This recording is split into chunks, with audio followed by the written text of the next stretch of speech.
This video is made possible by my patrons on Patreon.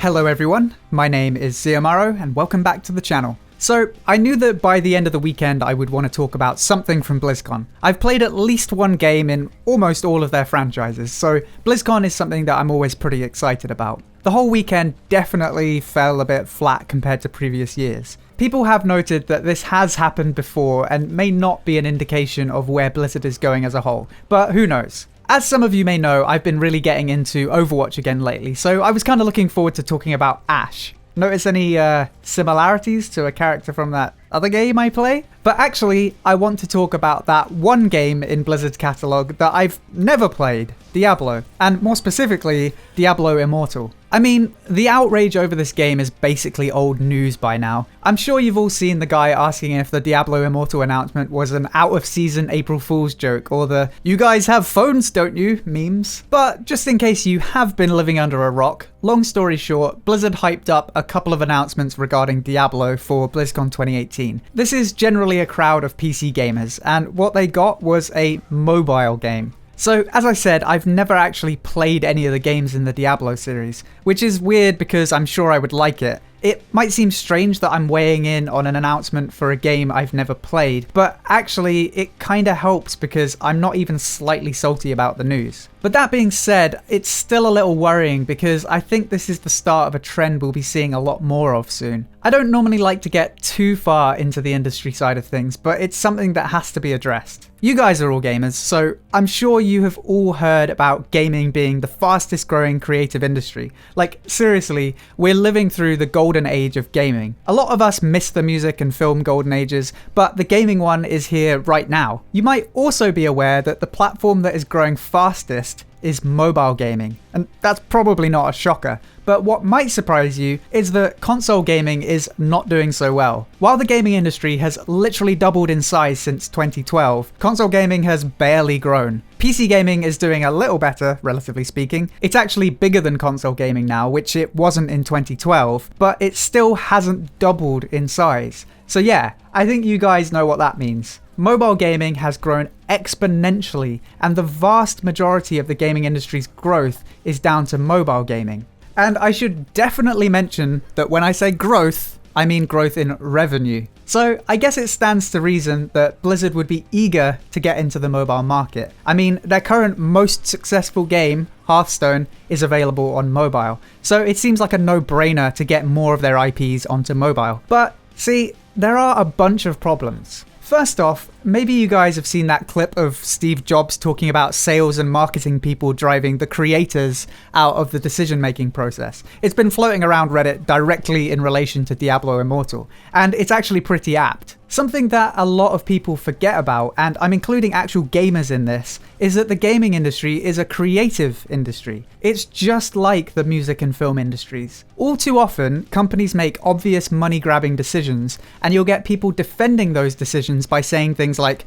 "But they're a business, they need to make money." Okay, sure, but don't forget that creativity is what drives the gaming industry. If the only thing you're doing is slapping a different business model on something, or plonking it on a different platform, where is the creativity in that? From an artistic standpoint, what are you, the developer, giving to the world? It's something that music and filmmakers will always think about when creating their art. Sure, there are obvious cash cows in those industries too, but there is a firm understanding among music and film lovers and their creators that it is art. And sometimes the best art isn't the most profitable. So don't get me wrong, I know there are a ton of developers who are very passionate about what they do. And much like music and filmmakers, the most important thing to those developers is that they create something of cultural relevance.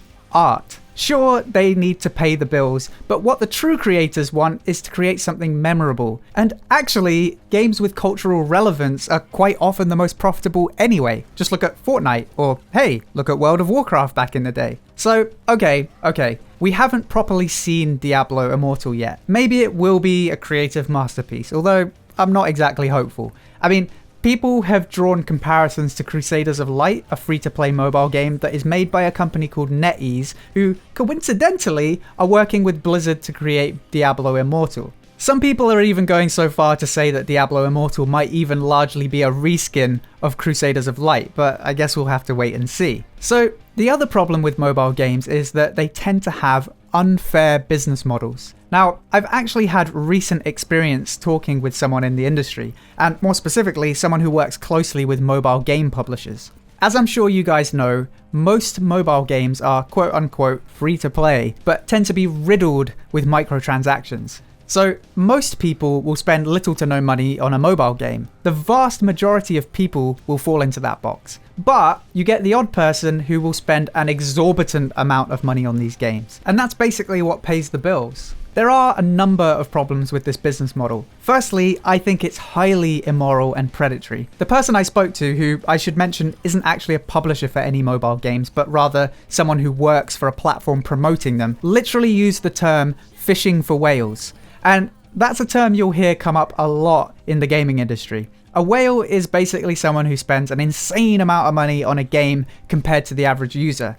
I'm not talking hundreds, I'm talking thousands, maybe even tens of thousands in more extreme cases. And the most telling and also disturbing thing is that the term originally comes from gambling. A high roller is the more flattering term, but the casinos call them whales. And now the gaming industry is doing the same. But then again, we don't know exactly how Diablo Immortal will be monetized yet. Maybe it will mostly be cosmetics and stuff. I mean, that's what Blizzard mostly do when it comes to microtransactions. So maybe Diablo Immortal won't be so bad in that regard. But the fact that even Blizzard are heading in this direction, at least for me, is a very bad omen for the gaming industry. One of the issues with microtransactions and whales is the illusions of success that it creates. As far as investors are concerned, profitability is the absolute measurement of success. But when you consider the situation with whales, you can easily end up with a very profitable game with relatively few regular players. And you know what is usually the absolute measurement of success for a lot of gamers?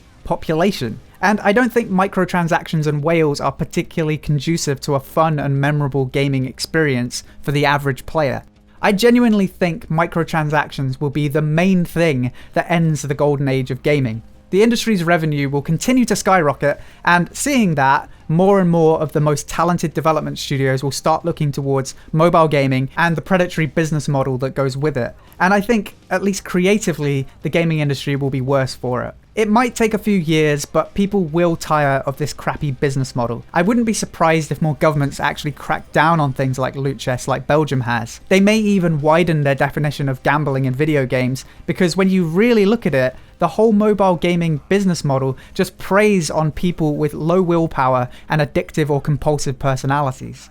So, one final thing that I haven't really talked about is regional differences. I've kind of given Blizzard and Diablo the benefit of the doubt on a lot of things, but one thing you can't overlook is the fact that they announced this at BlizzCon, a convention held in Anaheim, USA, that's mostly made up of PC gamers. So it's definitely worth noting that a huge amount of the growth in both mobile and gaming as a whole is in Asia. Mobile gaming in Asia is huge. Even the sort of games people play on their mobile devices in Asia is different.